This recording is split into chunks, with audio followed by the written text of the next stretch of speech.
पाकिस्तानी खिलाड़ी पढ़ रहे थे मन में नमाज, तभी हुई पांड्या की एंट्री। मंत्र पढ़कर डाली गेंद तो हुआ गजब कमाल।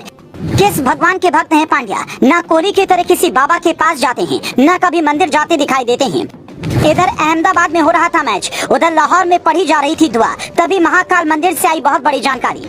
भारत पाकिस्तान मैच में कुछ ऐसा हुआ जिसे देखकर हर सनातनी खुश होगा। ये हार्दिक पांड्या की तस्वीर है, जिसे देखकर ऐसा लगता है कि वो मंत्र पढ़कर गेंद डाल रहे हैं और ये गेंद इतनी कारगर रही कि पाकिस्तानी बल्लेबाज चारों खाने चित हो गए। इस तस्वीर को देखने के बाद हर कोई ये जानना चाहता है कि पांड्या किस भगवान के भक्त हैं। कभी कोहली की तरह न तो नीम करौली बाबा के पास जाते हैं, न ही प्रेमानंद महाराज से मिलने पहुँचते हैं, फिर उन्होंने कौन सा मंत्र पढ़ा होगा तो ये बताएं। उससे पहले इस तस्वीर के पीछे की पूरी कहानी सुनिए। हार्दिक पांड्या अपने पहले ओवर में 7 रन और दूसरे ओवर में 11 रन लुटा चुके थे। कप्तान रोहित उन्हें समझा रहे थे कि गेंद सही से डालो और इसी शर्त पर रोहित ने उन्हें तीसरा ओवर दिया। तब पाकिस्तान का स्कोर 1 विकेट पर 68 रन पहुंच चुका था। क्रीज पर बाबर आजम और इमामुल हक टिके हुए थे। तभी टीम इंडिया की ओर से 13वां ओवर लेकर हार्दिक पांड्या आए और पहली गेंद पर बाबर आजम ने 8 रन लिया। दूसरी गेंद पर इमामुल हक ने सीधा चौका जड़ दिया। ये देखकर पांड्या का चेहरा गुस्से से ऐसा लाल हुआ कि वो हाथ में गेंद लेकर मंत्र पढ़ने लगे। कुछ ही सेकंड तक मंत्र पढ़ने के बाद गेंद पर फूंक मारी और जब तक अंपायर को समझ पाते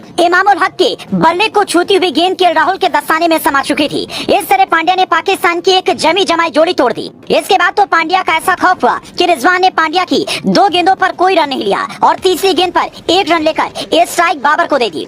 और इस तरह क्रिकेट इतिहास में पहली बार पांड्या ने मंत्र फूंक कर ये बता दिया कि रिजवान पिच पर सिर्फ नमाज ही नहीं पढ़ सकते, मैं भी मंत्र फूंक सकता हूँ। लेकिन सवाल है कि पांड्या ने मंत्र कौन सा पढ़ा होगा। उनका एक्सप्रेशन देखने के बाद कई लोग कह रहे हैं कि हाथ तो उन्होंने नमाज की तरह किया हुआ है, जैसे अल्लाह से दुआ मांग रहे हो कि इमाम को आउट करवा दीजिए। लेकिन ऐसा नहीं है। पांड्या भगवान के अनन्य भक्त हैं। 3 साल पहले जब बेटे का जन्म हुआ था तब उन्होंने ट्वीट कर लिखा था भगवान का आशीर्वाद। यहाँ भी उनकी लिपसिंग पढ़ने पर 2 तरह के मंत्रों की ओर इशारा हो रहा है। पहला माँ दुर्गा का मंत्र ओम हीं क्लीं चामुंडा विचय और दूसरा जय हो नीम करौली बाबा की। नवरात्रि का त्योहार 15 अक्टूबर से शुरू हो रहा है और गुजरात में नवरात्रि की धूम भी रहती है। इसीलिए हो सकता है कि पांड्या ने ऐसी प्रार्थना की हो या फिर विराट की सलाह पर नीम करौली बाबा के भक्त बन गए हो, क्योंकि विराट की कई तस्वीरें नीम करौली बाबा के दर से आई हैं। हालांकि ये खुद पांड्या ही बता सकते हैं कि उन्होंने कौन सा मंत्र फूका कि इमाम का विकेट गिर गया।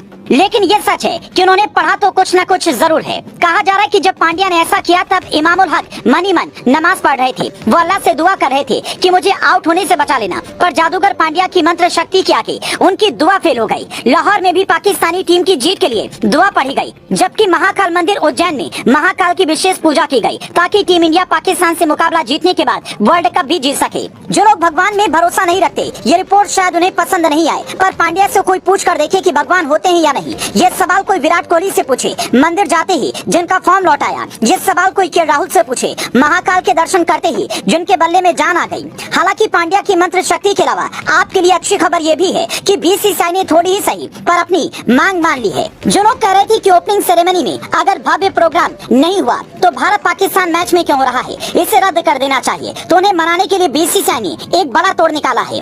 अरिजीत सिंह, शंकर महादेवन, सुनिधि चौहान और सुखविंदर ने अपनी प्रस्तुति तो दी, चक दे इंडिया गाना भी गाया, लेकिन उसका लाइव प्रसारण नहीं हुआ क्योंकि इसे ऐन वक्त पर कैंसिल नहीं किया जा सकता था। बीसीसीआई की इस तरकीब और पांड्या की मंत्र वाली तस्वीर पर आप क्या कहेंगे, हमें कमेंट में बताएं।